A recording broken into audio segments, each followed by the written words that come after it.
Good afternoon and welcome to BYJU'S Exam Prep.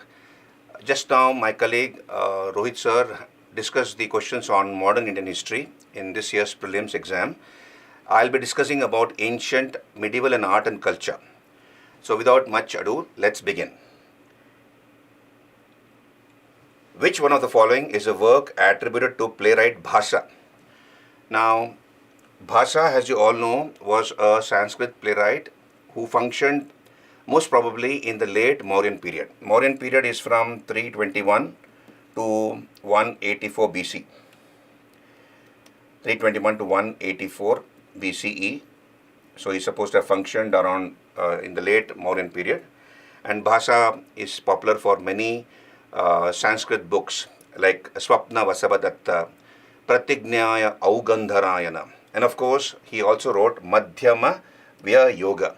So this is basically a story where there's a confusion between a poet called poet's son and Bhima. So that is the answer. Madhyama Vya Yoga.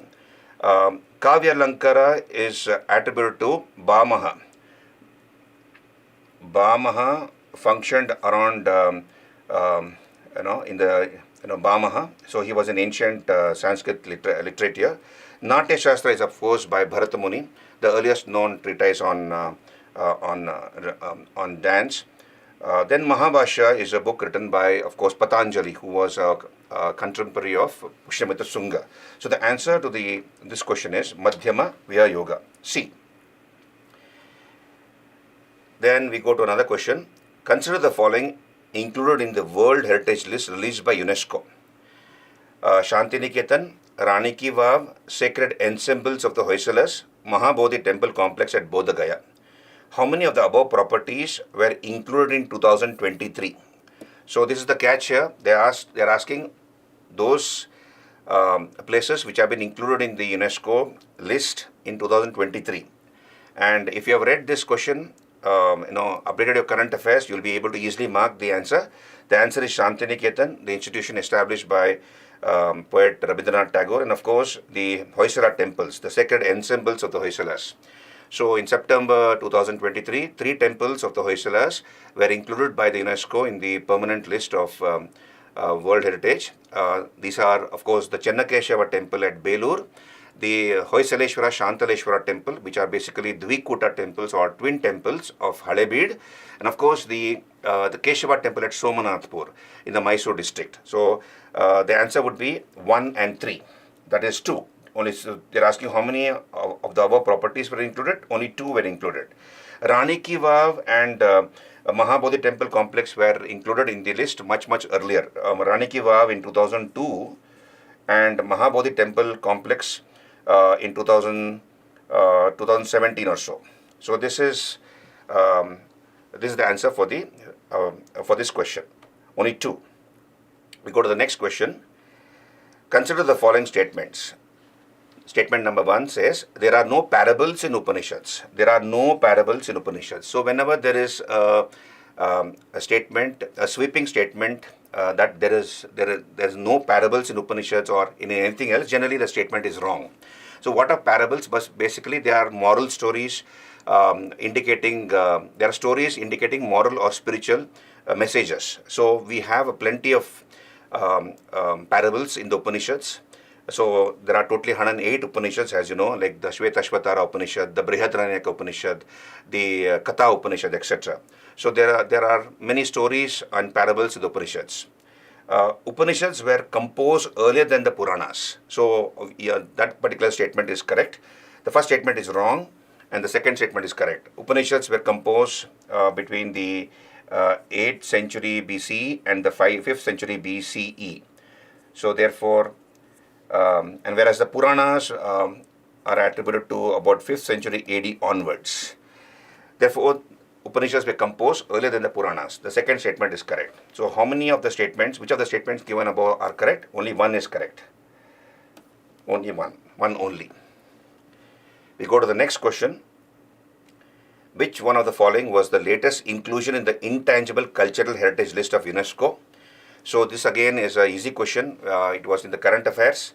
Latest inclusion in the Intangible Cultural Heritage List. So So the choices given are Chow dance, Durga Puja, Garba dance and Kumbh Mela. So answer is straightforward. It is Garba dance, included in 2023 in the Intangible Cultural Heritage List. Chow dance was included in 2010, Durga Puja in 2021 and Kumbh Mela in 2017. So the answer is Garba dance. So this is a straightforward, easy question. Let's go to the art and culture section. Sanghabhuti, an Indian Buddhist monk who traveled to China at the end of the 4th century AD, was the author of a commentary on. So, as you all know, during the Gupta period, Guptas operated from 275 to about the middle of the 6th century AD, the Gupta period. And one of the highlights of the Gupta period is that a number of Buddhist monks from India, like Bodhidharma, Buddha Yashas, Dharma Yashas, Paramartha, and of course Sanghabhuti, they went from India to China and they spread Mahayana Buddhism in that country. And from China, Mahayana Buddhism spread to other parts of the world, including the Far East, like China and Japan. Japan and Korea. So Buddhism became a world religion during the Gupta period, as you all know. Now let us look at the choices given. He was the author of a commentary on what? Prajna Paramita Sutra. So this is basically a collection of 40 books written between 100 BC and 600 AD. So this is not the answer. Visuddhimagga by Buddha Ghosha, written by Buddha Ghosha, but this is not a commentary on which he did not write any commentary on Visuddhimagga.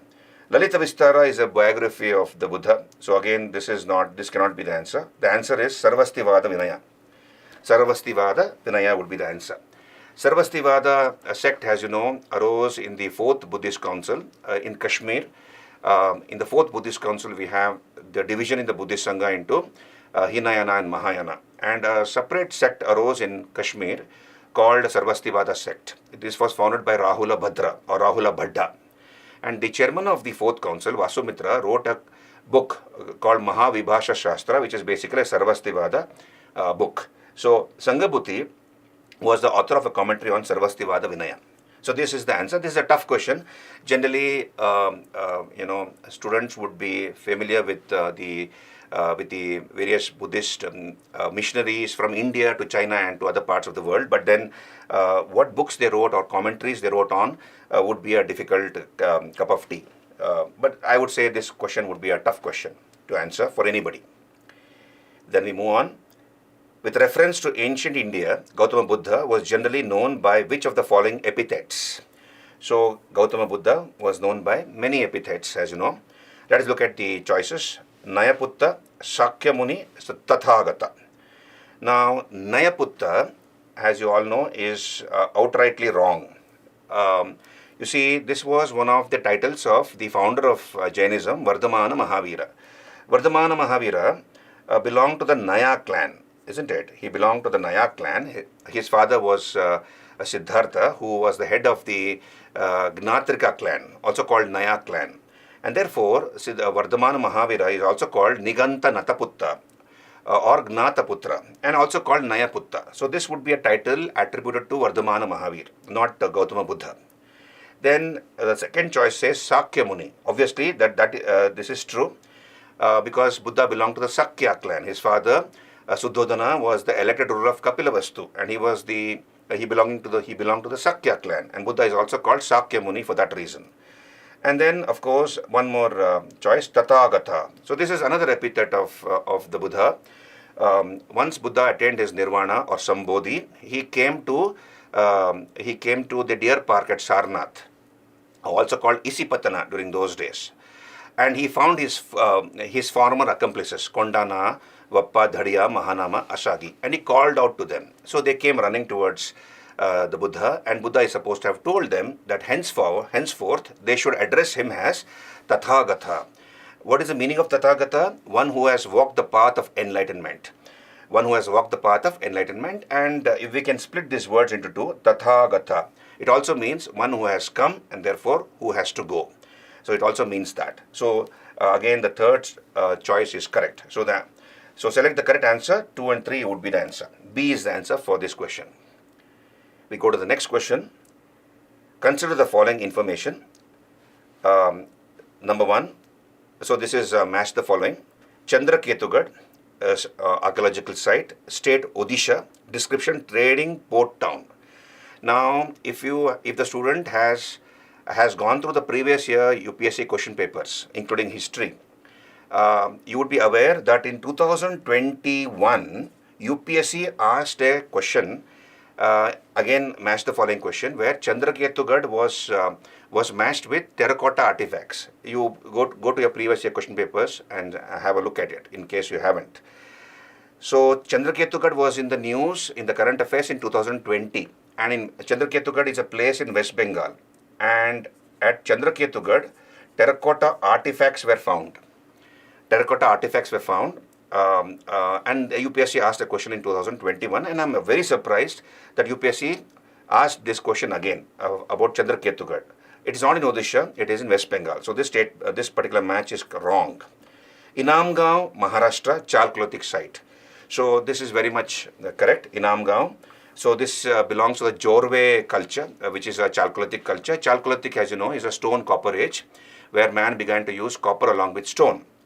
So Inamgaon is one of the important Chalcolithic cultures in Maharashtra pertaining to the Jorwe culture. So this particular match is correct.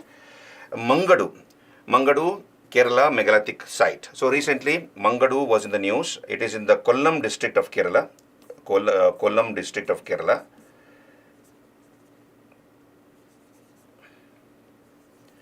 And in the excavations, a number of megalithic artifacts were found. So this match is again correct.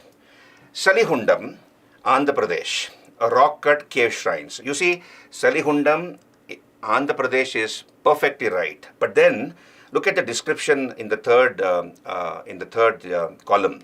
They're saying rock-cut cave shrines. So when we say rock-cut cave shrines, we would be talking about viharas, chaityas, right? Viharas and chaityas. But here at Salihundam in Andhra Pradesh, which was a Buddhist site, we have found stupas, we have found relics of many of the bodhisattvas, and also some of the sculptures related to Buddhist gods like Mara and Tara. So therefore, this particular match would be wrong because we have not found any rock-cut cave shrines there, though it is a Buddhist site. So the answer to this question is 2 and 3. B is the answer, right? So I would say the ancient, medieval, and art and culture section was between moderate and tough. Tough wherever you haven't read, or they have asked little complicated questions. Otherwise, if you have read and wherever it's factual, it would be moderately, I would say moderately tough. Okay, thank you very much.